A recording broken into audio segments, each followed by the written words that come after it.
한 주간 평안하셨습니까? 제가 기도하고 시작하겠습니다. 참으로 고마우신 아버지 하나님 은혜를 감사드립니다. 우리 고유 명절 추석을 잘 보내게 허락하시고 주일날 이렇게 하나님의 말씀을 들음으로 우리의 심령을 깨끗게 허락하심을 감사드립니다. 아버지 하나님 도와주시옵소서.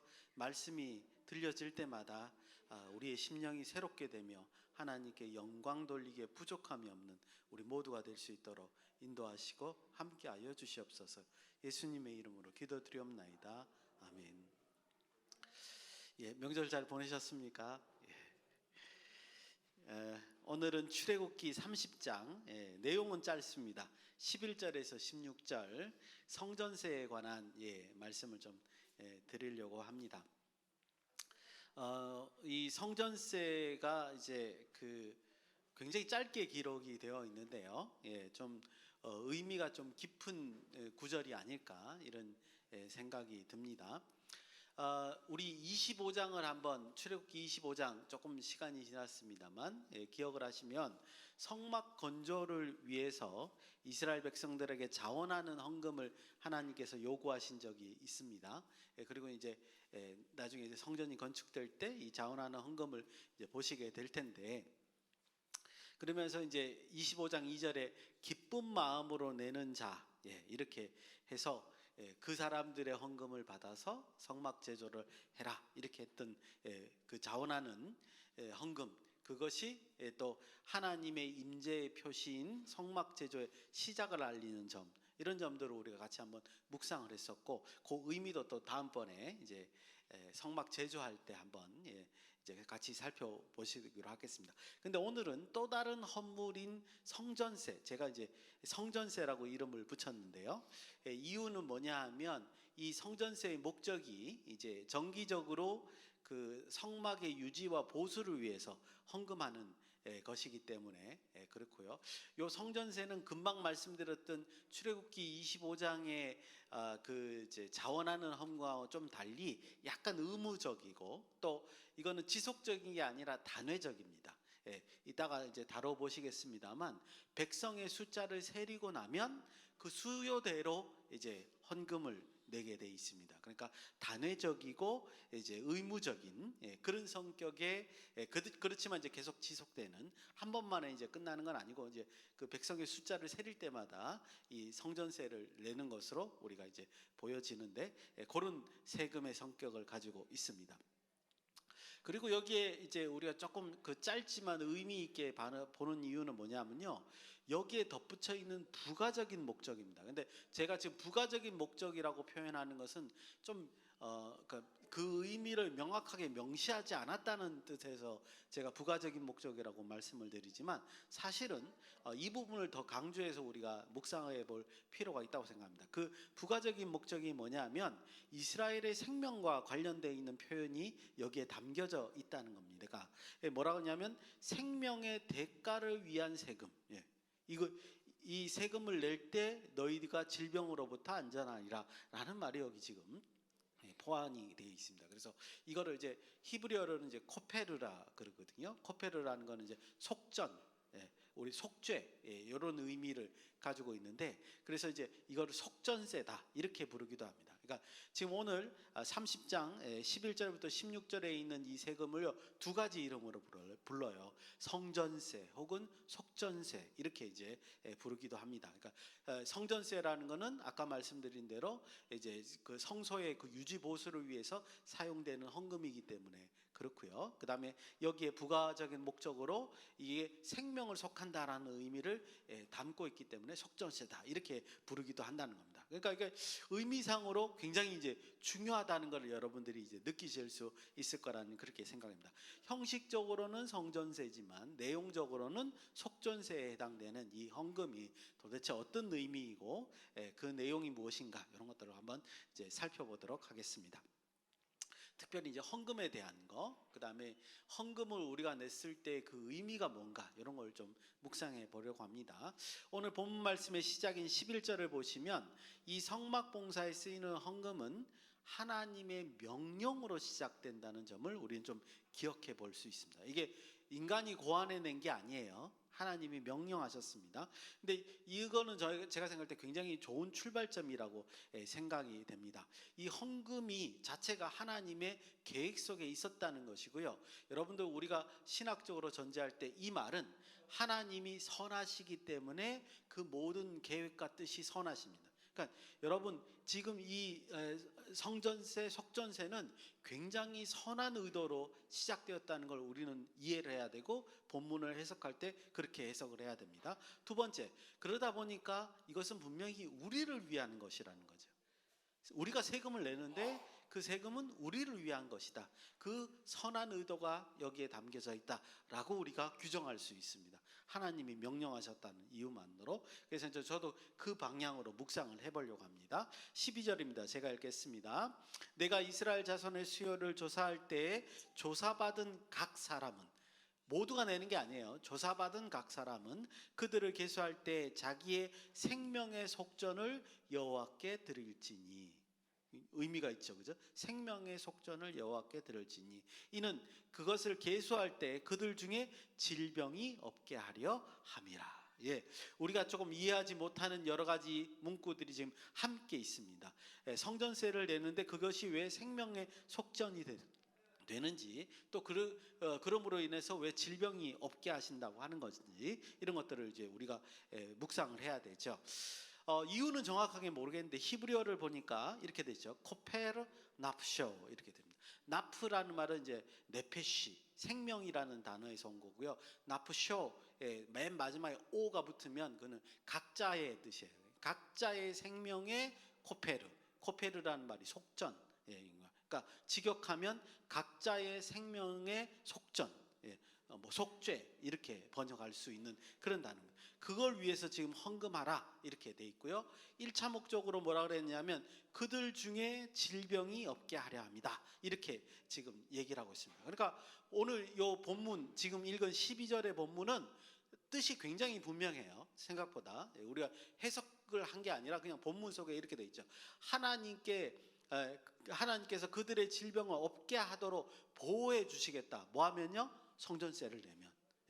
계수할 때마다 그 20세 이상의 그 군인에 할 수 있는 남자들에게 그 인원수를 세릴 때마다 이 성전세를 내게 되면 그들의 질병을 없게 해 주시겠다. 이게 1차 목적이라고 분명히 여기 언급이 되어 있는 거죠. 그래서 이제 그 생명의 속전이라는 말을 조금 이제 이해가 가는데, 그럼에도 불구하고 조금 코페르, 그러니까 속전이라는 말의 의미를 조금 더 따져볼 필요가 있습니다.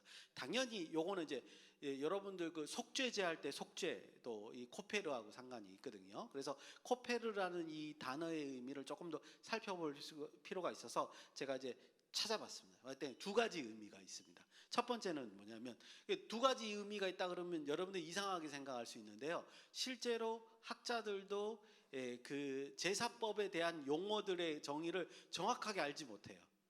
이 전달해 온 게 아니기 때문에. 그래서 본문을 통해서 이제 그 의미를 부여하는 겁니다. 첫 번째 뜻이 뭐냐 하면 깨끗이 씻어내다라는 의미가 있습니다. 코페르가요. 그래서 우리가 잘 아시다시피 그 번제단이나 분향단들에 뭐가 있었죠? 지난주에 보셨죠? 뿔이 있었죠. 뿔에 그 죄가 새겨진다고 하고, 그 죄가 새겨진 죄, 이스라엘의 죄를 피를 발라서 깨끗하게 한다 그랬습니다. 그랬을 때 그 속죄 제물의 피를 바르는 행위가 뭐 하는 거죠? 죄의 오염으로부터 씻어내는 겁니다. 그게 뭐예요? 코페르예요. 그래서 이 코페르의 의미가 뭐예요? 죄의 오염으로부터 씻어낸다. 어떤 학자들은 그걸 바름으로써 죄의 오염을 덮는다 이렇게 주장하는 학자들도 있다고 합니다. 그러니까 의미를 정확하게 모르니까. 그런데 이제 최근에 합의된 결론들은 씻어낸다, 덮는다기보다는, 이제 페인트 칠하는 뜻이 덮는다라기보다는 깨끗이 씻어낸다라고 이제 많은 합의가 있는 것 같이 보입니다. 그래서 죄의 오염을 제거한다 그런 의미로 코페르를 쓸 수 있죠. 그래서 약간 이 지금 이 속전세의 의미는 죄를 씻어내는 효과가 있다라고 이런 우리가 이해하시면 좋겠습니다. 두 번째 코페르의 의미는 오늘 본문과 비슷하도록 배상한다는 의미가 있습니다. 죄를 씻어내고 배상한다 이런 의미가 들어 있다는 거죠. 왜냐하면 질병을 보호해 주심으로써 그 대가로 지금 속전세를 내는 거라고 지금 명시가 돼 있으니까, 그래서 코페르는 이제 그 생명의 속전 그 값을 배상하는 거다, 이런 의미가 담겨져 있다, 이렇게 볼 수 있다는 거죠. 그래서 종합해 보면 이스라엘 백성들이 속전을 내는 것은 이거죠. 부정을 깨끗이 씻어내고 죄의 오염으로부터 씻어내고 그 대가를 지불한다. 이렇게 하면 성경적인 의미가 적당할 것 같습니다. 그러니까 자신의 각자의 코페르를 내는 이유는 뭐냐? 각자의 죄의 오염으로부터 씻어냄과 동시에 그 생명의 보존에 대한 대가를 지불한다, 이런 개념이죠. 뭐 할 때마다요? 백성들의 숫자를 셀 때마다 이렇게 하기로 율법에 되어 있습니다. 13절에서 15절입니다. 또 제가 읽겠습니다. 여러분들 눈으로 한번 잘 보시기 바랍니다. 13절부터 무릇 계수 중에 드는 자마다 성소의 세계로 반세계를 낼지니, 그러니까 숫자를 세리는 사람마다 반세겔만 내라고 되어 있습니다. 한 세겔은 20게라라 그 반세겔을 여호와께 드릴지며, 그러니까 10게라만 내는 거죠. 계수 중에 드는 모든 자 곧 20살 이상 된 자가 여호와께 드리되, 모든 사람이 전부가 아니라 어린아이도 포함되는 게 아니라 20세 이상이라고 지금 되어 있습니다. 15절 너희의 생명을 대속하기 위하여 여호와께 드릴 때에 부자라도 반세겔에서 더 내지 말고 가난한 자라도 덜 내지 말며, 그러니까 모두 그 숫자에 들어간 사람은 부자건 가난한 사람은 무조건 반세겔씩으로 일률적으로 내게끔 되어 있습니다. 그래서 지금 제가 읽은 부분은 속전의 값이 얼마인지 그 대상자가 누군지를 잘 이제 설명하고 있죠. 그러면 반세겔이 어느 정도의 금액인가를 우리가 좀 따져볼 필요가 있습니다. 여러분들 먼저 세겔이라는 그 세겔이나 게라라는 것은 무게 단위거든요. 그래서 1게라가 어느 정도냐? 우리 1원짜리, 요새는 안 쓰지만 1원짜리 동전 있죠?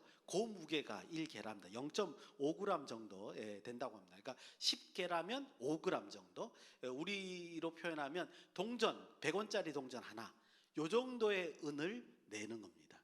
모든 사람이 그렇게 내는 겁니다. 그래서 그 은 5g 정도를 이제 지불하는 건데, 역시 이제 그 당시의 은의 개념과 지금의 은의 개념의 값의 차이는 너무나도 크기 때문에 그 당시의 개념으로 좀 생각해 봐야 되는데, 우리가 얼마 전에 이제 따져본 게 있죠. 은 30세겔, 지금 이건 반세겔이니까요. 은 30세겔을 규정한 적이 있었습니다. 성경에 이제 용례를 빌어보니까 1호멜지기, 밀의 1호멜지기를 30년치 해당되는 게 은 30세겔이었습니다. 호멜지기는 1호멜지기는 220kg이에요.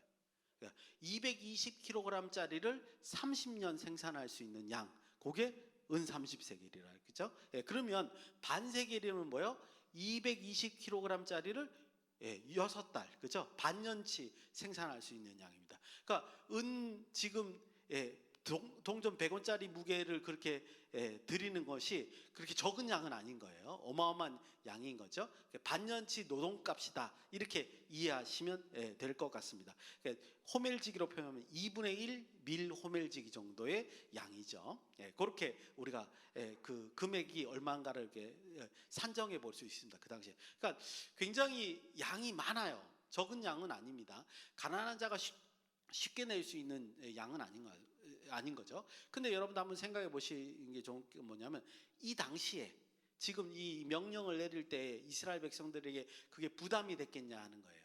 아니죠. 왜냐하면 출애굽을 할 때 이미 은금 폐물을 애굽 사람들에게 많이 받고 온 상태이기 때문에 지금 여기에 해당되는 은 5g 정도면 그렇게 동전 크기의 은 내는 거는 각자마다 이렇게 그 해당되는 사람이 내는 건 그렇게 어려운 상황은 아니다, 이렇게 우리가 볼 수 있습니다.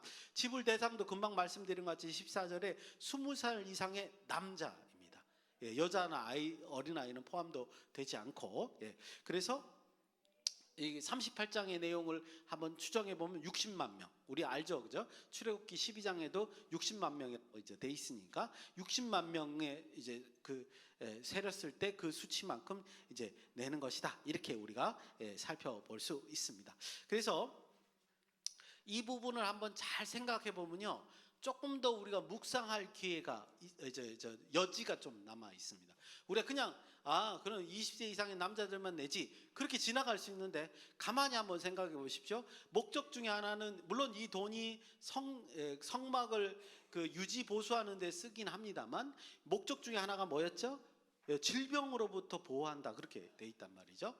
그러면 20살 이상의 남자만 하나님께서 질병을 보호하시려나? 그런 생각을 한번 해볼 수 있잖아요.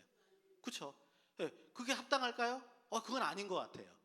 그렇다면 20세 이상의 그 남자들, 이제 군사가 될 수 있는 사람들죠. 그 사람들을 계수할 때마다 그 사람 한 사람당 이렇게 반세겔을 낸다는 것은 무슨 의미를 가지고 있는 거예요?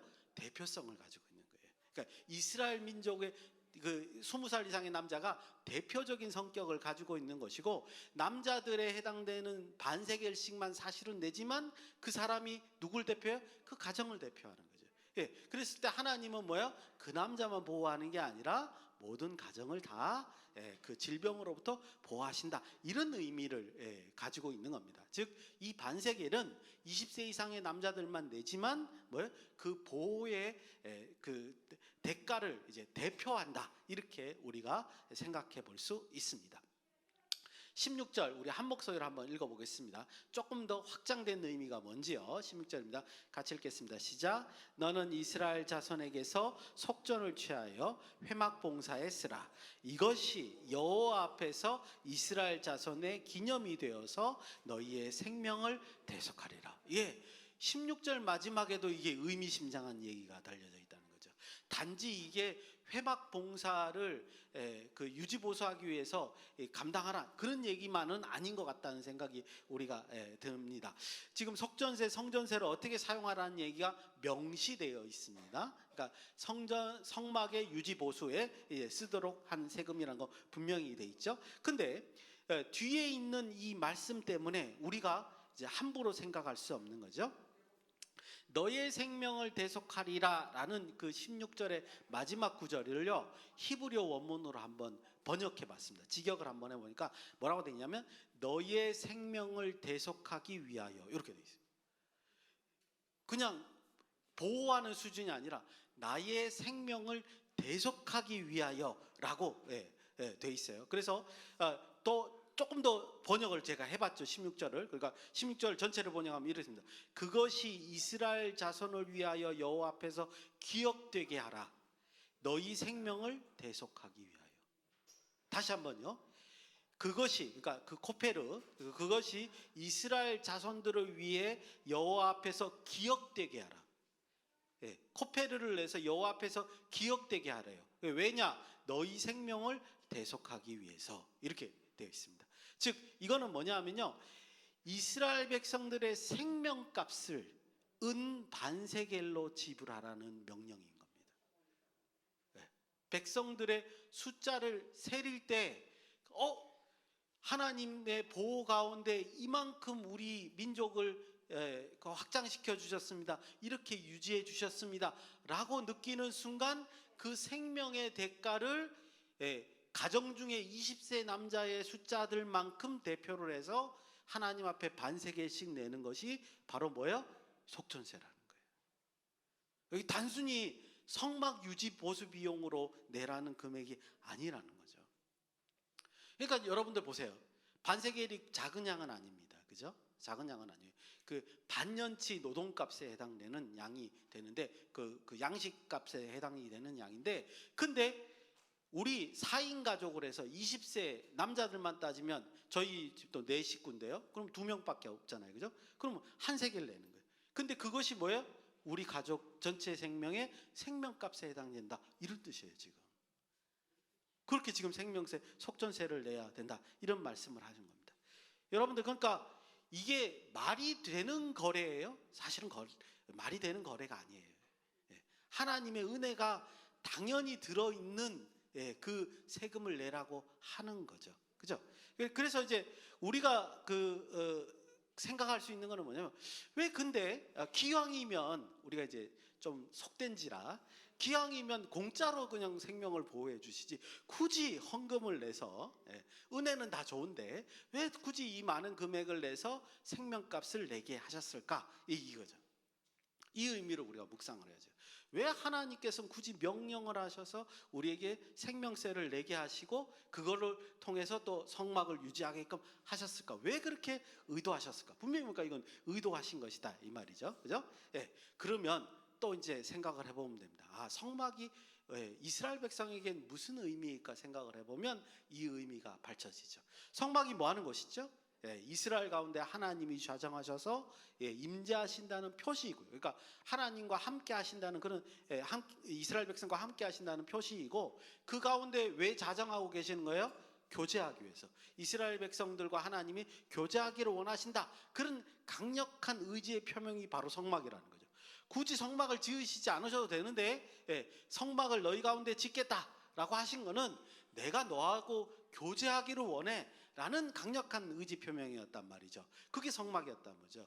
그 성막의 유지 보수를 누구에게 맡긴 거예요? 이스라엘 백성에게 맡긴 겁니다. 그러면 이 말은 도대체 뭐가 되는 겁니까?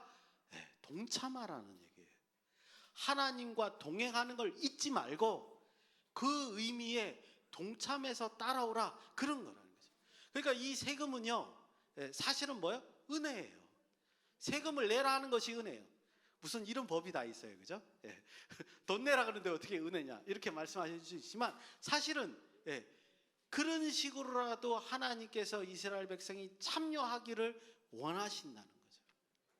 동행하는 거에 무슨 우리 인간이 기여할 바가 있겠습니까? 이스라엘 백성이 뭔가 하나님께서 함께 하시면 뭐 기여할 바가 있겠습니까? 근데 하나님은 그 기여할 기회를 이스라엘 백성에게 제공하는 것이다, 이렇게 우리가 해석해 볼 수 있습니다. 그러니까 여러분, 속전세, 성전세라고 하는 것은 이스라엘에게 축복이자 특권이 됩니다. 단순하게 속된 말로 속된 생각으로 한번 생각해 보십시오. 돈 내면 생명을 보존해 준대요. 그럼 누구라도 하지 않겠습니까? 그렇지 않겠습니까? 그렇죠? 근데 그 정도로 이해하는 게 아니라 이 돈 내고 생명을 안전을 보장받겠다 그 뜻이 아니라 돈을 내면서 뭐요? 하나님과 함께함을 기억하라는 거죠. 동참하라는 거죠. 이걸 잊지 말게 하기 위한 하나님의 놀라운 은혜와 계획이 여기에 들어져 있다, 이런 말씀이라는 겁니다. 한 단계만 더 나아가고 오늘 말씀을 마치겠습니다. 이제 성경에서 이 속전세를 내는 케이스가 있었는가? 물론 학자들이 생각할 때 백성들을 계수할 때마다 속전세를 냈을 것이라고 가정을 합니다. 그런데 성경에서 이 속전세를 낸 케이스가 딱 한 군데 발견됩니다. 제가 다 찾아보진 않았습니다만 그래도 첫 번째라고 보여지는 게 있습니다. 그게 어디냐면 민수기 31장 48절에서 50절입니다. 제가 읽어드리면 금방 이해하실 거고요. 나중에 한번 찾아보십시오. 민수기 31장. 민수기 31장은 먼저 배경을 말씀드리면 모세의 마지막 수행하는 명령, 하나님의 명령을 마지막 수행하는 장면이고, 요거 끝나고 나서 느보산에 가서 이제 모세는 죽게 되어 있습니다. 이제 이 명령이 무엇이었냐면 미디안 족속을 공격하는 내용이었습니다. 이 미디안 족속에 대한 얘기는 제가 짧게 말씀드리면 민수기 25장 그 바알보올 사건과 연관이 있는데요. 그 바알보올 사건을 계획한 사람이 그 발람 발락 아시죠? 그죠? 22장부터 24장까지 있는 발람 발락 중에 발람 선지자예요.